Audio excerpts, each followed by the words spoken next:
கொல்கத்தா பயிற்சி மருத்துவர் கொலையில் குற்றவாளி குறித்த பல திடுக்கிடும் தகவல்கள் இப்பொழுது கிடைத்துள்ளன. குற்றவாளி பல முறை திருமணம் ஆனவர் என்பது தெரியவந்துள்ளது. அது மட்டுமல்ல, அவர் ஆபாச படத்திற்கு ஒரு அடிமையானவர் என்பதையும் போலீசார் தெரிவித்துள்ளனர். குற்றவாளி குறித்த பகீர் பின்னணியை இப்பொழுது நாம் பார்க்கலாம். கொல்கத்தா ஆர்ஜிகர் அரசு மருத்துவக் கல்லூரி மற்றும் மருத்துவமனையில் கடந்த 9ஆம் தேதி பயிற்சி மருத்துவ மாணவி படுகொலை செய்யப்பட்டுள்ளார். அவரின் உடற்கூராய்வின் முடிவுகள் மருத்துவர் பாலியல் வன்கொடுமைக்கு ஆளாக்கப்பட்டுள்ளார் என்று தெரிவிக்கின்றது. இந்நிலையில் மருத்துவரின் இறப்பிற்கு நீதி கேட்டு நாடு முழுவதும் பல இடங்களில் மருத்துவர்கள் மற்றும் செவிலியர்கள் தரப்பில் போராட்டம் வெடித்துள்ளது. மாணவியை இந்த நிலைக்கு ஆளாக்கிய குற்றவாளியான சஞ்சய் ராய் சம்பவம் நடந்த மறுதினமே கைது செய்யப்பட்டுள்ளார். இந்த வகையில் காவல்துறையினர் மேற்கொண்ட விசாரணையில் கொலையின் பின்னணி குறித்தும் குற்றவாளியின் முகம் சுளிக்கும் பின்னணியை பற்றியும் தகவல்கள் வெளிவந்த வண்ணம் உள்ளன. போலீசார் அளித்த தகவல் என்ன நடந்தது? சம்பவ தினமான ஆகஸ்ட் 8ஆம் தேதி பெண் மருத்துவ மாணவி உட்பட 5 பேர் ஒலிம்பிக் விளையாட்டை கண்டுகளித்து ஒன்றாக இரவு உணவு உண்டுள்ளனர். பிறகு மற்ற 4 பேர் உணவு அருந்தி அவ்விடத்திலிருந்து தங்களது பணிக்கு சென்றுள்ளனர். ஆனால் ஒரு பெண் மருத்துவ மாணவி மட்டும் கருத்தரங்கு கூடத்திலேயே படிப்பதற்காக இருந்துள்ளார். இந்த நிலையில்தான் அதிகாலை 4 மணி அளவில் சஞ்சய் ராய் கருத்தரங்கு கூடத்தில் நுழைந்துள்ளார். அப்பொழுது அவர் காதில் ப்ளூடூத் அணிந்திருந்துள்ளார். இதனையடுத்து உள்ளே சென்ற அவர் சுமார் 40 நிமிடங்கள் கழித்து கருத்தரங்கு கூடத்தை விட்டு வெளியே வந்துள்ளார். அப்பொழுது அவர் காதில் ப்ளூடூத் இல்லை. இந்த தகவல்கள் அனைத்தும் கருத்தரங்கு கூடத்தை சுற்றி இருந்த கேமராக்களில் பதிவாகி இருந்ததன் அடிப்படையில் சஞ்சய் ராய் காவல்துறையினரால் கைது செய்யப்பட்டார். இதனையடுத்து மருத்துவரின் சடலம் கைப்பற்றப்பட்டு உடற்கூராய்வு செய்யப்பட்டுள்ளது.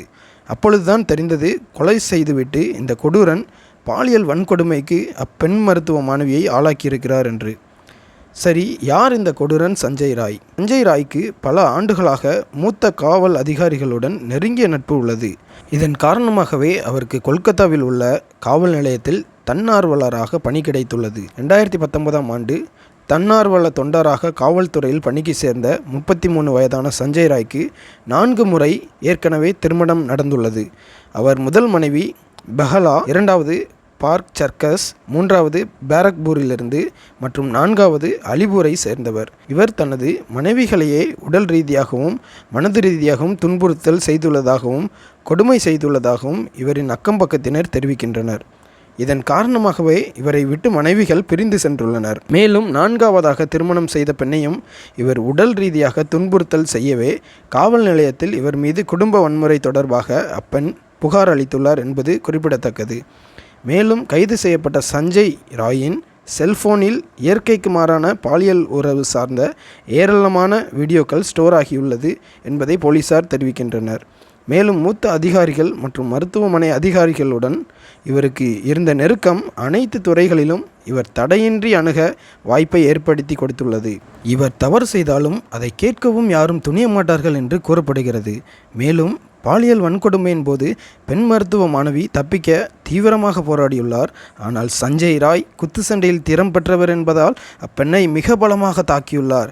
எல்லா குற்றங்களையும் செய்த பின் எந்த பதற்றமும் இல்லாமல் தப்பியோடாமல் இரத்த கரைகள் இருந்த உடைகளை துவைத்த அந்த கொடூரன் பின்னர் அருகில் உள்ள காவல் பூத்திற்கு சென்று நன்றாக உறங்கியிருக்கிறார். சஞ்சயின் தாய் தெரிவிப்பது என்ன? இத்தனை ஆதாரங்களுக்கு பின்னும் கைது செய்யப்பட்ட சஞ்சய் ராயின் தாய், எனது மகன் பள்ளியில் NCCயில் இருந்துள்ளார்.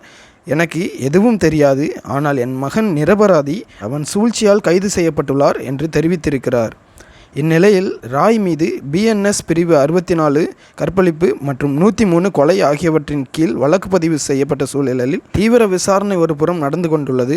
மறுபுறம் மருத்துவர்கள் இறந்த பெண் மருத்துவ மாணவியின் மரணத்திற்கு நீதி கேட்டு நாடு தழுவிய போராட்டங்களை மேற்கொண்டு வருகின்றனர். மருத்துவ மாணவிக்கு நடந்த துயரம் பலரது இதயங்களையும் நொறுங்க செய்துள்ளது, கண்களை ஈரமாக்கியுள்ளது. இன்னும் எத்தனை காலங்களுக்கு தான் இது போன்ற கொடூரங்கள் நடந்து கொண்டே இருக்கும் என்று பலரும் வேதனை தெரிவிக்கின்றனர்.